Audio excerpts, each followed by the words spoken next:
The vial of poison tumbled from Sarah Jenkins' shaking hands, shattering on the hardwood floor of the Double Oak Ranch house.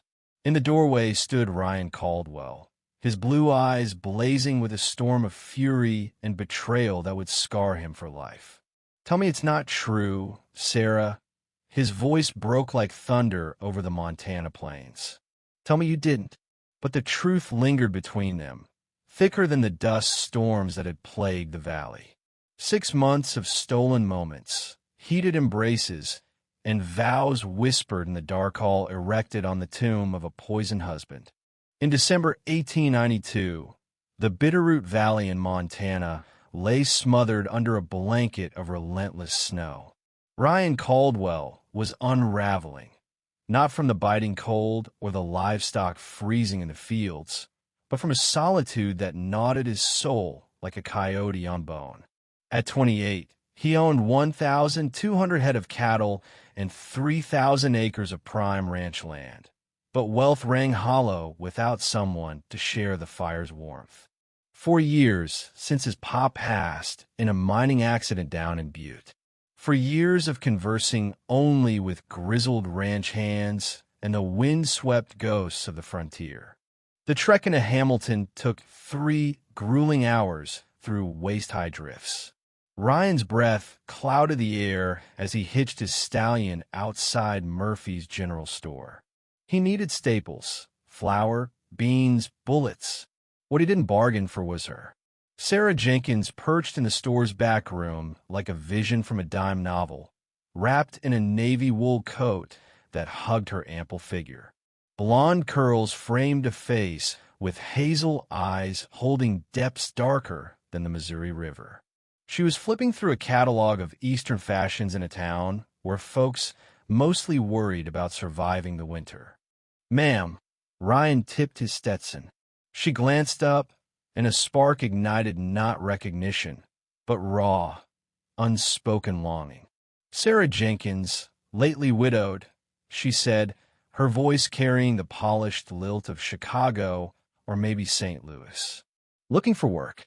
Housekeeping, perhaps." The word widowed hit him like a shot of moonshine. Here was a woman who'd tasted loss, who might fill the void in his chest. "What kind of housekeeping?" His tone came out gruffer than planned. A sly smile tugged at her lips. "Cooking, cleaning, running a home. Whatever a man requires." The emphasis on whatever sent a jolt through him. This wasn't some naive homesteader's daughter. This was a woman versed in the world's sharper edges. "Winter's brutal out at the Double Oak," Ryan warned. "Remote. Just me and my foreman." "I'm no stranger to isolation, Mr. Caldwell," she replied. "Sometimes it's better than the mess of city life." By sundown, he'd loaded her suitcase into the wagon. The scent of her rose perfume mingled with the crisp snow as they jostled along the trail. Sarah sat close, her thigh brushing his with every rut. "You're not what I pictured," she murmured as the ranch came into view. "What did you figure?" "Someone harder, more worn down." The Double Oak sprawled before them. Main house, stables, fences all earned through sweat and grit. But through her eyes, Ryan saw its emptiness anew. Bill Harlan shuffled out from the bunkhouse, his leathery face etched with doubt. "This is the new help." "Sarah Jenkins," Ryan introduced. "My foreman, Bill." Bill nodded warily, but hauled her bag inside without complaint. Ryan showed her to the guest room, the house suddenly feeling alive with her presence. As she trailed her fingers over the furniture, he caught a glimpse of vulnerability like she'd been chasing a home for years. Sarah transformed the Double Oak from a bachelor's den into a haven. Meals became feasts, juicy roast with gravy that could make a man forget his troubles, cornbread fluffy as clouds, peach cobblers that had built fighting back tears. She darned socks with neat stitches, polished the place till it shone, and infused every corner with the aroma of fresh bread and wildflowers.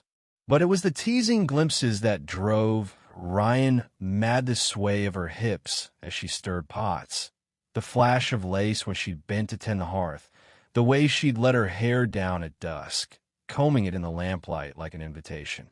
Christmas Eve brought a howling blizzard that sealed them in. Ryan found Sarah in the sitting room, nestled in his pa's old armchair with a book of short stories and a tumbler of whiskey. Firelight danced across her skin, highlighting the curves that haunted his dreams. "Merry Christmas," she toasted. He poured himself a stiff drink. "Not much cheer around here. I've seen worse," she said, a shadow crossing her face.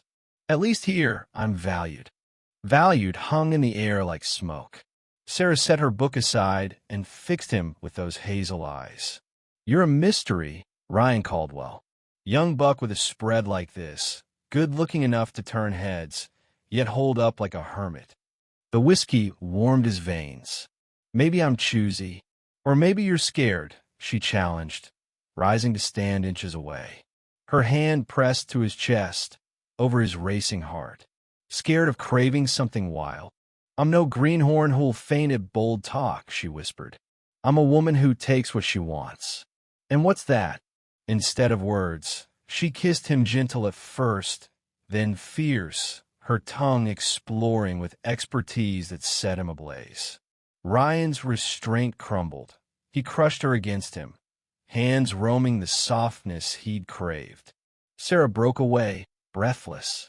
"I should turn in." "Should you?" Her grin was wicked.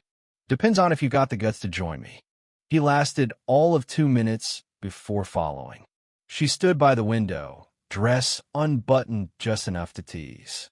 "Wonder if you'd show." "I shouldn't, but you will." The dress pooled at her feet, revealing a body that made his pulse thunder, full breasts heaving, hips promising ecstasy. "Lord, Sarah!" She closed the distance, stripping him with urgent hands. "I've been so damn lonely," she breathed against his neck. "Don't leave me alone tonight." What ensued was a blaze of passion. Ryan had known quick tumbles with saloon gals, but this was raw, mutual fire. Sarah arched under him, guiding his touches, crying out in ways that fueled his frenzy. They collapsed, spent, her head on his chest. "Stay," she murmured. He should have slipped back to his room for decorum's sake. Instead, he drew her closer. "Sarah, what happened to your husband?" She tensed. "Consumption. That's it. A beat." "What?" But her tone held a rehearsed edge, stirring unease in him. As winter tightened its hold, Ryan plunged deeper into Sarah's web. She claimed his bed without a word, her rose scent and sultry moans becoming his addiction. Days of hard labor blurred into nights of fierce desire. She matched his fire, teaching him pleasures that left him breathless. "Marry me," he blurted one March dawn, watching her pin her hair. Her fingers froze. "Ryan, you don't know me." "I know plenty."